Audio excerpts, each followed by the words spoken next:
అబ్బాబా! అన్న చెల్లెళ్ళంటే ఎట్లుండాలే?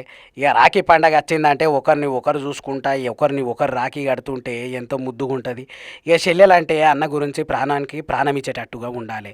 ఇగ గీ ఏపీలనైతే చూస్తుంటేనైతే అన్నా చెల్లెళ్ళకే అస్సలు పడతలేదుల్లా. ఇగ షర్మిల అక్కనైతే చిన్న కామెంట్‌లయితే చేస్తలేదు జగన్‌ని. ఇప్పటి వరకైతే గీ విశాఖ మీదనైతే నీకు చిత్తశుద్ధి రాలేదు. విశాఖ ప్రజలను మోసం చేయనీకే ఇగ కొత్త నాటకాలు చేసినవు అని చెప్పి ఇక జగన్ మీదనైతే విమర్శల మీద విమర్శలు చేస్తుంది. ఏపీ రాజకీయాలు అయితే రసభచ్చంగానే మారుతున్నాయి.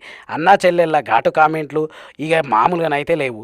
గీ చెల్లెలే నమ్మట్లేదు అంటే ఏపీ ప్రజలు ఎట్లా నమ్ముతారు అని చెప్పి పలు రాజకీయ నాయకులు అందరూ అయితే కామెంట్ల మీద కామెంట్లు అయితే చేస్తున్నారు.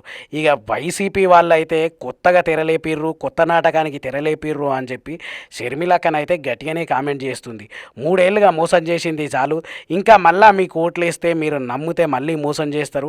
గడ అన్ని భూములు కొన్నట్టున్నారు, అందుకే ఇప్పుడు డైరెక్ట్గా మీరే విశాఖను రాజధానిగా చేస్తాము అని చెప్పి అయితే అంటున్నారు అని చెప్పి షర్మిలకనైతే గట్టిగానే కామెంట్లు చేసింది.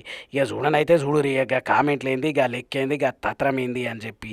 ఈ అన్న చెల్లెళ్ళ గొడవ ఎటు నుంచి ఎటస్తుందో, ఎవరు గెలుస్తారో ఎవరు ఓడతారో ఇక ఎలక్షన్లు అయ్యేంత వరకు అయితే మనమైతే చూడనైతే చూద్దాం ఇక.